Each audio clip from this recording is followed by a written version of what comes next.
Norway سے دوست نے فون کیا، مجھے کہنے لگے آپ بڑی تقریریں کرتے ہیں، کوئی ہمارے حق میں بھی کر دو۔ تو میں نے کہا کہ آپ کو کیا ہے؟ کہنے لگے آپ پردیسیوں کی مجبوریاں نہیں سمجھتے۔ میں نے کہا کیا ہوا؟ کہنے لگے حضرت جی شکوہ ہے کہ ہمارے اپنے ہمیں جب بھی فون کرتے ہیں وہ یہ نہیں پوچھتے کہ شام کا کھانا کھایا ہے کہ نہیں کھایا، وہ کہتے ہیں وہ شادی آ گئی ہے تو جلدی کرو، پیسے بھیج دو، فٹافٹ کرو۔ کہتے ہیں کبھی کسی نے ہم سے ہمارا حال ہی نہیں پوچھا، کبھی کسی نے یہ غور ہی نہیں کیا کہ وہ پردیس میں گیا ہے اور انشاءاللہ پردیسی کوئی بھی نہ تھی وے ککھ جنا تو پارے تاڑی مار اڑانا باہو اسی آپ ہی اڈن ہارے۔ تو تیار بیٹھے ہیں، حال ہی کوئی نہیں پردیس میں۔ یہاں حال یہ ہے کہ جو فون کرتا ہے، ایک بزرگ کہنے لگے کہ 22-23 سال دیے ہیں پردیس کو، تو اپنی ہی بیوی کو فون کیا ہے کہ اب نہیں ہوتا، گھٹنوں میں درد رہتا ہے، کمر کمزور ہو گئی ہے، اب میرا دل کرتا ہے گھر آؤں اور میں اپنے گھر میں بیٹھ کے بچوں کے بیچ بیٹھ کے روٹی کھاؤں، اعصاب کمزور ہو گئے ہیں، دل کی دھڑکن تیز رہتی، پتہ نہیں کب وقت آ جائے۔ تو کہتے ہیں میری بیوی جسے میرے دکھ سکھ کا ساتھی ہونا چاہیے، وہ کہتی ہے چلیں 3-4 سال اور لگا لیں پھر آ جانا۔ وہ بھائی کیا اس شخص کے ساتھ کیا تعلق ہے؟ اس کا بھائی اسے فون کرتا ہے تو کہتا ہے میں پیسے دے دوں گا، جب آؤ نا تو ایک موبائل ضرور لے آنا۔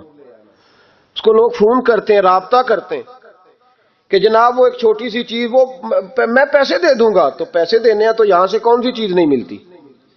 صرف فرمائشیں، لوگوں کے ساتھ تعلق صرف جیب کا، رشتہ صرف جو ہے وہ تعلق صرف اس چیز کا کہ وہ آدمی ایک ATM مشین ہے تو بڑا بڑا کارڈ ڈالو تاکہ آپ کے حصے کے پیسے نکل آئیں۔ یہ مزاج اس نے نقصان کیا ہے، دراڑیں پڑ گئی ہیں، حالات بگڑ گئے ہیں۔ میرے نبی کریم سید عالم صلی اللہ تعالی علیہ وسلم نے رشتوں کو جو وقار دیا، تو امام غزالی رحمۃ اللہ تعالی علیہ نے لکھا ہے مکاشفۃ القلوب میں، فرماتے ہیں کچھ لوگ قیامت کے قریب آئیں گے جن کے نبی پاک صلی اللہ علیہ وسلم نے نشاندہی کی ہے، ان کے پاس کوئی شخص نہ بیٹھے ورنہ اس کا دل کالا ہو جائے گا۔ کہ حضور وہ کون سے؟ تو فرمانے لگے نبی پاک نے کچھ لوگ بتائے ہیں، ان کے پاس نہیں بیٹھنا۔ کون سے؟ مصطفیٰ کریم نے فرمایا یحبون الدنیا وینسون الآخرہ، جو دنیا کو سے پیار کرنے لگے اور آخرت کو بھول جائے۔ امام صاحب فرماتے ہیں ان سے دور رہنا، دل کالا ہو جائے گا۔ یحبون المال وینسون الحساب، وہ جو نبی پاک نے فرمایا نا کچھ لوگ آئیں گے جو مال سے تو پیار کریں گے پر اس کے حساب کو بھول جائیں گے، ان سے بچنا۔ فرمایا یحبون القصور وینسون المقبرہ، جو مکانوں سے تو پیار کریں گے پر اپنی قبروں کو بھول جائیں گے۔ اور فرمایا ان لوگوں سے بھی بچ کے رہنا، ان سے بھی پرہیز کرنا کہ جو لوگ یحبون الخلق وینسون الخالق، جو لوگ مخلوق سے تو پیار کریں گے، بندوں سے بڑا پیار کریں گے لیکن اپنے رب کو بھول جائیں گے، ان لوگوں سے بھی بچیں۔ ایسے لوگوں سے نبی پاک صلی اللہ علیہ وسلم نے نشاندہی کی، ان سے بچیں۔ تعلقات میں خلوص ہوتا ہے، جب کوئی آپ کی غربت سے پیار کرتا ہے تو وہ آپ کا اصل دوست ہوتا ہے، جب وہ آپ کی تنہائیوں سے آزمائشوں سے پیار کرتا ہے تو اس کا آپ کے ساتھ رشتہ خالص ہوتا ہے۔ جو آدمی دولت کو دیکھ کر پیار کرے اور دولت کو دیکھ کر آپ کے ساتھ وابستگی کا اظہار کرے تو اس شخص کا پیار سیدھا سیدھا میرے رسول پاک سید عالم صلی اللہ علیہ وسلم نے ہمیں استغنا کا حکم دیا ہے، بے نیازی کا۔ یہ دنیا داری میں الجھنا، دنیا کے بن کے جینا، دنیا کے ہو کے رہنا، آپ یقین کریں سارے رشتے، میں نے سعودی عرب میں پیر دیکھے، پیر مریدوں کی لسٹیں لے کے جاتے ہیں، ان کو ٹیلی فون ہوتا ہے تمہارے پیر صاحب آ گئے تم بھی پہنچ جاؤ، ٹھنڈی بوتلیں لے آنا آتی دفعہ، وہاں وزن اٹھایا نہیں جاتا واپسی پہ۔ ہمارے کئی سنگی ناراض ہو گئے، حضرت آپ آتے ہیں تو آپ بتاتے نہیں، تو میں کہتا ہوں یہاں بھی یہی کام کرنا ہے، ہم تو اپنے گناہوں کی معافی لینے آئے، تو ہم جس کام آئے ہمیں کرنے دو، کیوں الجھاتے ہو؟ وہاں جا کے بھی جہاں خالصتاً انسان کا رجوع اللہ کا وقت ہے، وہاں بھی وہی حالات پیدا ہو گئے، ہر طرف دنیا داری۔ اور یہ پیروں کی بات کرتا ہوں تو آپ بڑے مسکراتے ہیں، میں نے بڑے بڑے مفت خورے دیکھے ہیں، بڑے بڑے، یہ ہر طبقے میں ہوتے ہیں، ہر طبقے میں۔ ایک صاحب مجھے ایئرپورٹ پہ ملے، کہنے لگے جی کتنے دن رہا ہوں، ماشاءاللہ ایک دن بھی روٹی جیب سے نہیں کھائی۔ میں نے کہا بڑے کامیاب ہو کے آ رہے ہیں آپ، یہ تو بات باعث فخر ہے، جا کے کسی اخبار میں فوٹو چھپاؤ، کہنے لگے جی بڑے دوست، بڑے سنگی، بڑے بد، کوئی ادھر سے کوئی چیز لے کے آ رہا ہے ادھر سے. تو میں نے کہا یہ کوئی فخر والی بات ہے، کوئی بتانے والی بات ہے؟ اللہ کی بڑا ہے جی. بھائی مفت خوری کا مزاج، اور توجہ رکھنا کہ اب اس سے مجھے کیا مل سکتا ہے، اور اگر کوئی نہیں لے کے آیا واپس گیا تو شکوہ کرنا، دیکھو چل کے آ گیا، اس کو خبر ہی نہیں کہ جاتے دفعہ چلو بندہ 6 بوتلیں لے جائے، کیا فرق پڑتا ہے. یہ کمزور ذہن ہے، یہ دنیا داری ہے، یہ نفس پرستی ہے، یہ پیسے کی غلامی ہے. میرے نبی پاک صلی اللہ علیہ وسلم نے فرمایا جو رب کے بندے ہوں گے ان کے قیامت کے دن چہرے چمک رہے ہوں گے. تو یا رسول اللہ صلی اللہ علیہ وسلم اس کے علاوہ بھی کچھ بندے ہیں؟ فرمایا لعن عبد الدنیا وعبد الدرہم. فرمایا کچھ دنیا کے بندے ہیں، کچھ درہم کے بندے ہیں. ترجمہ یوں کر لو کچھ ڈالروں کے بندے ہیں. یہ حدیث مشکات میں موجود ہے. ڈالر کے، ریال کے، لاکھ کے، کروڑ کے بندے. حضور وہ کون ہے؟ فرمایا لعن عبد الدنیا وعبد الدرہم. جو دنیا کا اور دولت کا بندہ بنے وہ لعنتی ہے، ملعون ہے. یہ خدا کا بندہ رہا ہی نہیں، یہ پیسوں کا بندہ بن گیا ہے، دولت کا بندہ بن گیا ہے. اس کا معیار بدل گیا ہے. حضرت سالم بن عبداللہ بن عمر، حضرت عمر فاروق کے پوتے تھے، کعبے کا طواف کر رہے تھے. طواف مکمل ہوا، 8واں استلام کر کے مقام ابراہیم کے پاس نماز پڑھنے لگے تو خلیفہ وقت کا آ گیا، گورنر. السلام علیکم کے بعد اس نے فوراً بات چھیڑی، کہنے لگا حضور کوئی حکم ہو تو بتائیے گا. تو آپ کہنے لگے تو بڑا ہی بیوقوف ہے یار، تجھے کس نے گورنر بنایا؟ بڑا تو بیوقوف ہے، تجھے تو سلیقہ ہی نہیں بات کرنے کا. حضور کیا ہوا؟ فرمانے لگے خدا کے گھر میں آ کے اور کعبے کے سامنے کھڑے ہو کے میں بندوں سے سوال کروں، یہاں آ کے بھی بندوں سے مانگوں، تو بڑا ہی بیوقوف ہے. سامنے اس کا گھر ہے، سامنے اس کا گھر ہے بیت اللہ اور حجر اسود اور مقام ابراہیم اور مقام ملتزم، اور یہاں بھی میں بندوں سے مانگوں. کہتا ہے مجھے بھی کبھی کسی نے ڈانٹا نہیں تھا، میرے بھی پیروں تک پسینہ نکل گیا.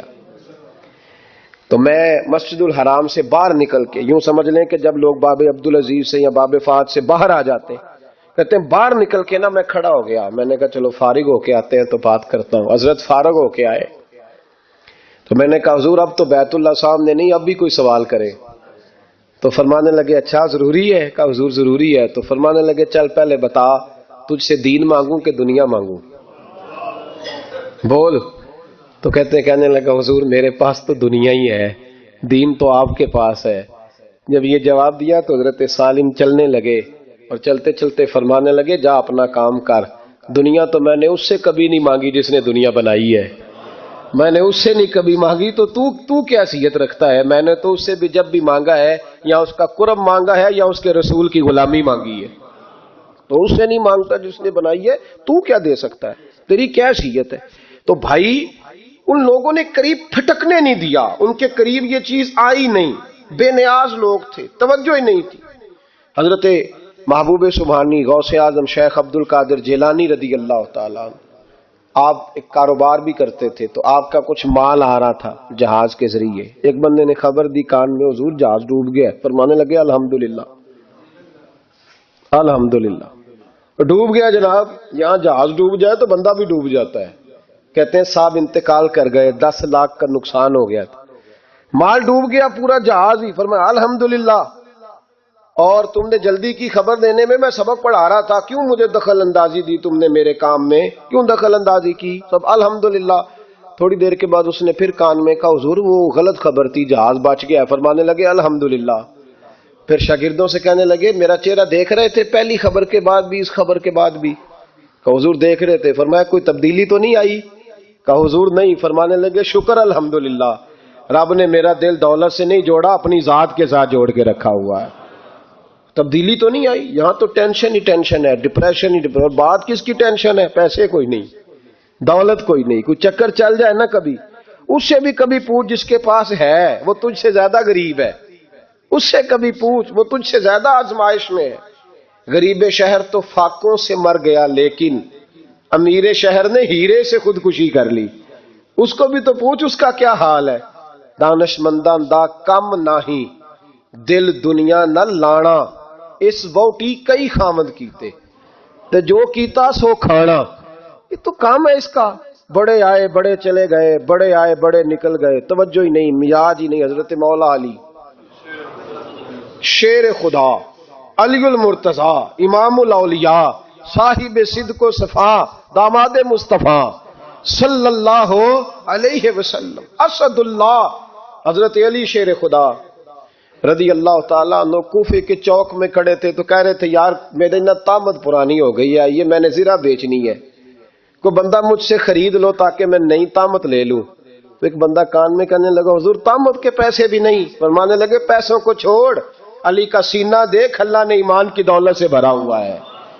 پیسے اہمیت نہیں رکھتے، ان کی وہ اہمیت نہیں جو دنیا نے بنا لی ہے۔ فرمایا ضرورت نہیں تھی، اب ذرا احساس ہوا ہے کہ زیادہ ہی پھٹ گیا ہے، پردہ نہیں صحیح طرح پورا کرتا، تو میں نے کہا چلو زرہ بیچ کے نیا لے لے۔ ضرورت نہیں، مزاج نہیں، طبیعت نہیں، انہوں نے ماحول نہیں بنایا۔ ہمارے تو حد ہو گئی، اتنا بری حالت ہے کہ ناقابل برداشت۔ حضرت عمر فاروق رضی اللہ تعالیٰ عنہ صحابہ نے مسجد نبوی میں بیٹھ کے میٹنگ کی۔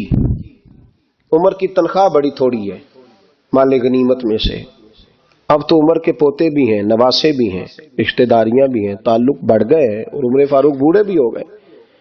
میٹنگ ہوئی مسجد میں، اس طرح کریں کہ عمر کا کچھ تھوڑا سا نا مشاعرہ، کچھ تنخواہ، کچھ خدمت، کچھ وظیفہ بڑھا دیں۔ بات طے ہو گئی، جب مکمل ہو گئی تو کہنے لگے یہ بتاؤ شیر سے بات کس نے کرنی ہے؟ ادھر جائے گا کون؟ پہلے اس کا نام تو بتاؤ، وہاں جائے گا کون؟ تو انہوں نے کہا یہ تو ہم نے سوچا ہی نہیں، بات تو بڑی تگڑی ہے، عمر سے کون بات کرے گا؟ یہاں جتنا مرضی تگڑا پیر ہو، آپ نذرانہ لے کے جائیں، مسئلہ ہی کوئی نہیں۔ کبھی کسی کو کہنا پڑا ہے؟ تو کہتے ہیں جناب کون بات کرے گا؟ تو ایک صحابی کہنے لگے کہ حضرت عمر رضی اللہ تعالیٰ عنہ کی جو صاحبزادی ہے نا حضرت حفصہ رضی اللہ تعالیٰ عنہ، وہ ام المومنین بھی ہیں، حضور علیہ السلام کی زوجہ ہیں، مومنوں کی ماں ہے، ان سے کہتے ہیں، اور ان کے والد بھی ہیں۔ تو حضرت حفصہ سے کہا تو جناب حفصہ چل کے گئیں حضرت عمر کے پاس، جا کے کہا ابا جی ایک بات کرنی تھی۔ انہوں نے کہا بیٹے کرو، تو ان کو بھی پتا تھا نا جاہو جلال کا۔ کہنے لگے ابا جی مسجد نبوی میں صحابہ کی میٹنگ ہوئی ہے، ایک ہی محلے میں ایک ہی شہر میں لوگ رہتے ہیں تو ایک دوسروں کی خرچوں کا ضروریات کا پتہ ہے۔ کہتی ہے میں نے پس منظر سارا کر کے بات کی، میں نے کہا سب کو پتہ ہے کہ آپ کے خرچے بڑے بڑھ گئے ہیں، تو مجھے نا انہوں نے حضور کی زوجہ سمجھ کے، قابل احترام سمجھ کے میری ذمہ لگایا ہے کہ تھوڑے سے پیسے آپ کے بڑھانے ہیں۔ تو حضرت عمر فاروق رضی اللہ تعالیٰ عنہ کی صاحبزادی کہتے ہیں عمر کو اتنا جلال آیا کہ اٹھ کے کھڑے ہو گئے، کہنے لگے حفصہ ان لوگوں کے نام بتا، میں انہیں دروں سے ماروں گا اور اس طرح ماروں گا کہ ان کی کمر پہ نشان پڑے، ان کی کمروں پہ نشان پڑے، اس انداز میں درے ماروں گا کہ مجھے زخم نظر آئے۔ کہا ابا جی اتنا جلال کس بات کا، سادی سی بات ہے۔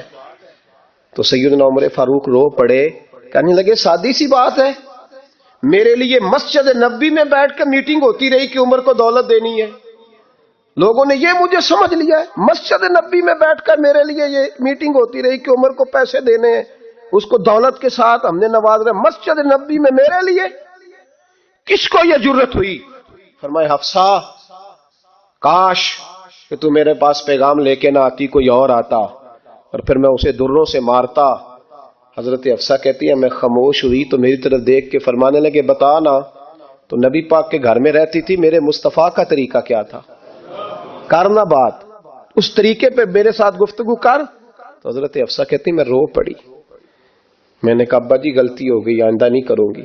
بھائی معیار بنایا ہوا تھا، آپ یقین کریں ہمارے تعلقات، آپ شادی پہ دیکھ لیں جو غریب رشتہ دار ہے اسے کون منانے جاتا ہے، لیکن ساری برادری کٹھی اس کے دروازے پہ بیٹھی ہے، جس نے آنا ہے تو کچھ لے کے آنا ہے، ہر چیز دولت میں تلے گی، معیار ہی دولت بن گیا ہے، مقصود ہی دولت بن گیا ہے۔ اس پیسے نے، اس دنیا داری نے، دنیا دار پجاری زردے کتیاں دے گل ٹلی ہو، اتنا سخت رویہ لوگوں نے اپنا لیا، رشتوں کا تقدس نہیں رہا۔ ایک مجلس میں نے ایسا رنگ بھی دیکھا، ایک ایسا شخص جسے میں ذاتی طور پہ جانتا ہوں کہ عالم بھی ہے، پرہیزگار بھی ہے، نیک بھی ہے، وہ بھی بیٹھا تھا اور اس کے ساتھ ایک سیٹھ بھی بیٹھا تھا، لیکن جو لوگوں کا عقیدت کا رشتہ اس درویش کے ساتھ ہونا چاہیے تھا وہ سیٹھ کے ساتھ تھا۔ تو میں غور کر رہا تھا کہ یار قوم کا ذہن کس طرح کا ہو گیا، صرف اس کے ہاتھ میں پیسے